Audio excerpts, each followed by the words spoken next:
makanya masih sempet banget mereka berdua. Jarang-jarang lah kayak gini. Kasih dulu fans MU ngomong.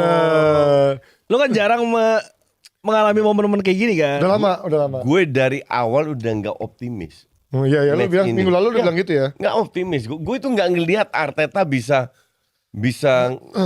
apa ya? Bisa mendominasi, mengurung pemainnya. Satu, kedua pilihan pemain untuk gue itu Katro. Ketiga, MU itu udah terkenal bukan pas lawan City ya. Tahun-tahun sebelumnya counter attack-nya gila. Kalau dikasih space, ujung-ujungnya jangan kaget kalau MU lawan Fulham minggu depan kalah. Menangnya lawan City, lawan Arsenal, kalahnya lawan Fulham. Karena kreativitas dan lain-lain. Lu gak akan dapat space sebanyak lawan Arsenal sama City. Dan let's be frank, berapa peluang sih dapat Arsenal? Coba kita lihat data aja ya. Expected goals dan lain-lain. Tuh. Expected goalnya 1,20. 1,20. Tapi itu karena di akhir kan sama Arsenal udah ngurung lah ibaratnya. Desperate itu. Sebelum Berapa peluang besar? Kesempatan besar satu doang. Emang ofensifnya emang kacau sih. Cuman gue ngeliat MU memang ya pasti kan kita sepakat layak menang ya. Tapi emang secara permainan mereka bagus banget sih. Maksudnya mereka bisa, karena mereka sebetulnya mereka bisa memanfaatkan ruangnya dan kesalahan Arsenal. Betul, dan tapi mereka tuh nggak main counter loh coach. Enggak. Memang enggak memanfaatkan transisi. Karena pressing mereka yang bagus sebetulnya. Iya. Ya, pressing mereka di belakang bagus, tapi itu juga salah pemain Arsenal enggak ada yang gerak. Jadi kalau lu diem, lu di passing, di press.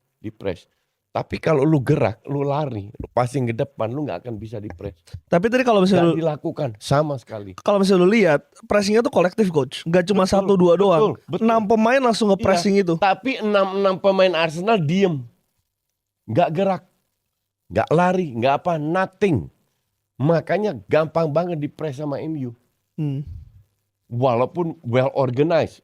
Sangat menurut gua. Betul. Man to man-nya gila sih. Gue setuju. Cuman kalau dibilang pas Arsenal bener-bener golnya Kunya kalau nggak salah, itu kan lini tengahnya diobok-obok gitu. Space-nya Ya kan? gila. Lini tengah itu diobok-obok, space-nya gila. Sampai Kunya bisa dapat ruang sebesar itu kan buat mungkin MU kalau build up atau apa ya so-so lah, nggak bagus-bagus amat. Efektif mereka. Ya. Cuman begitu banyak salah passing yang dilakukan Arsenal, dan Arsenal kan biasa main dengan 7-8 pemain di depan bola. Pada saat salah passing 2-3 pemain doang, itu risiko. Cuman sekali lagi lu harus lebih smart. Gue itu berkali-kali bilang kualitas pemain itu Arsenal itu biasa aja, dan kemarin terbukti. Arsenal 3 match nggak menang loh. Jangan lupa itu. Iya, 2 seri 1 kalah. Ya. Itu kan bukan kebetulan. Ya, di momen-momen kayak gini kan lu harus menunjukkan mental lu. Ya.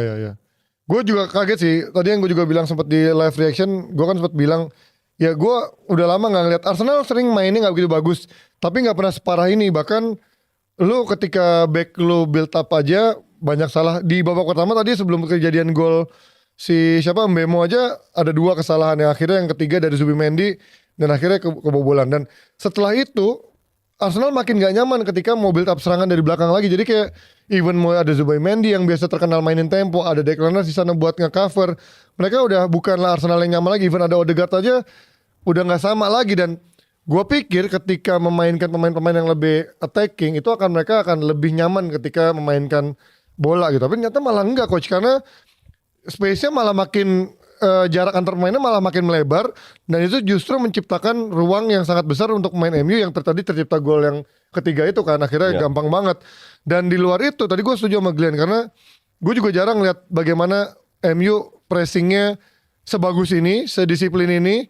Kemudian begitu mereka dapetin bola, mereka tahu apa yang mereka mau lakukan. Ini kayak kan juga dari yang golnya Kunya, dari 2 short passing dari siapa tuh, Mainu ke Bruno ke Kunya, seingat gue langsung di shoot dari jarak jauh, walaupun memang magic moment ya. Lu ntar lihat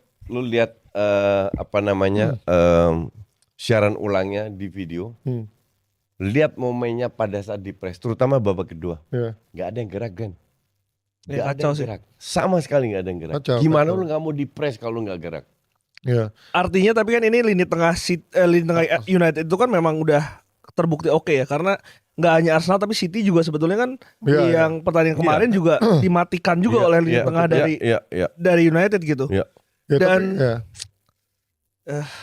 Gue bingung sih karena biasanya tuh kalau misalkan yang underperform tuh 1-2 pemain, ini tuh satu tim gitu tau gak? Iya. Gak ada yang bagus sama sekali. Ya oke lah Rice 76 karena ada berapa kali dia bisa pegang bola, tapi sisanya enggak. Bahkan 5 pergantian pun gak ada yang bisa ngerubah keadaan, itu loh yang bikin gue kayak gak masuk akal gitu loh. Because you don't have any leader di dalam Arsenal tuh nggak ada pemain yang bisa ngangkat.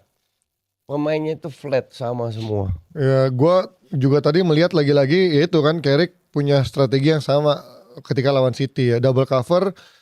Kalau gue bilang Double cover ini kan strategi standar, betul. bukan sebuah strategi yang nggak pernah dimainkan oleh tim, ngerti nggak? iya cuman kan Very standard Alma. Cuman semua. kan karakternya sama gitu coach. Mungkin kalau yang lain double cover kayak Martinelli nge-cover backnya.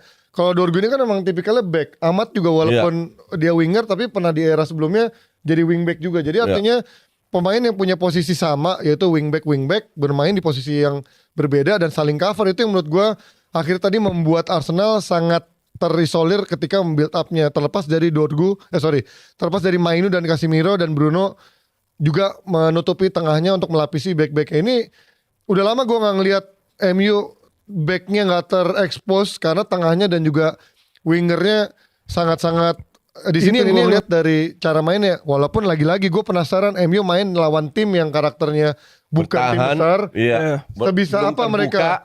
Sebisa apa mereka memainkan, karena lagi-lagi menurut gue ini adaptive play dan juga reactive play gitu, mendapatkan Ini transisi. lebih ke reactive play kalau gue bilang. Betul. Lu nggak bisa ngandelin Bruno juga terus sebagai pemain yang kreatif. Iya, gue penasaran di pertemuan berikutnya lawan siapa ya MU ya? Lawan siapa? Fulham.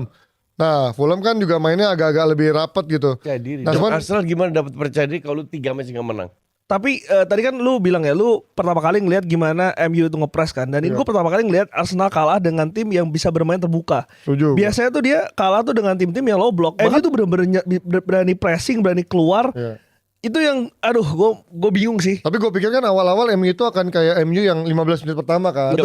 Babak pertama justru MU masih bertahan. Itu yang 15 menit Itu pertama. dia, itu bahaya ketika kan? mereka bertahan. Arsenal bisa pegang bola dan terjadilah gol pertama kan. Itu yang gue bingung. Loh kok lo malah main kayak gini gitu. Ketika lo tahu lawan City lo bisa. Ternyata memang kayaknya waktu lawan Arsenal mereka hati-hati banget di awal. Dan abis kebobolan ya mau gak mau mereka harus bermain keluar kan. Dan ternyata nggak semenakutkan itu untuk berani keluar gitu kan. Betul. Selama lo mainnya disiplin gitu. Arsenal ini overrated kalau gue bilang.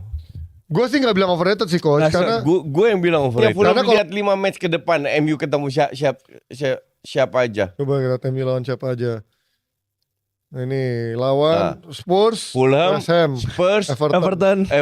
West Ham. Nah, Inilah ini. tim-tim Cocok Crystal Palace, Newcastle.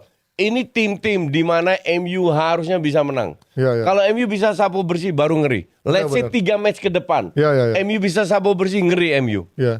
Tapi kalau udah 2 match beruntun kalah, udah mulai kembali lagi masuk ke gua lo. Ya, gue juga bilang itu ke fans MU yang udah over glorified. Iya. Tunggu 2 bulan 3 bulan baru kita bisa lihat gitu. Betul.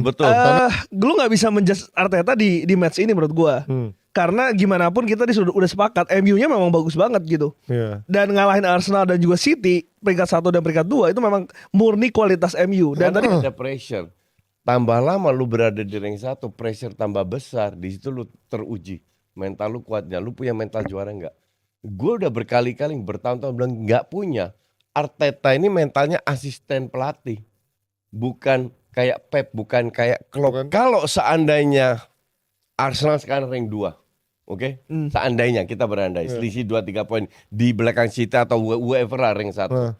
Tapi mainnya meyakinkan. Gue masih berani bilang, oh ini bisa juara atau ini yakin juara. Karena nggak ada yang gue lihat yang membuat gue yakinkan bahwa Arsenal ini akan juara. Hanya karena mereka menang. Tapi kalau kemenangan lu tidak ada dasarnya, hanya kebetulan atau skill individual atau corner kick, gue nggak percaya bahwa ada tim yang juara hanya dengan corner kick. Itu dia dengan Arteta yang sudah semakin under pressure karena posisinya sudah semakin mepet sama City, beda 4 poin aja, dan City baru aja dapat booster Gehi dan juga Semenyo baru menang, walaupun menangnya lawan Wolves. Gue juga bilang belum bisa menjadi sesuatu meyakinkan, walaupun memang ini kemenangan yang penting buat mendekatkan jarak sama Arsenal. Tapi ya ini penentunya apakah Arteta bisa kembali back on track di minggu depan lawan Leeds. Dan kita lihat juga buat MU apakah di lawan yang justru di atas kertas remeh ternyata dia tetap bisa menang atau inilah ujian sebenarnya taktik Carrick, apakah bisa bermain dengan intensitas yang sama di lawan tim yang punya pertahanan lebih low block dibandingin yang Arsenal atau City. Audio Jungle.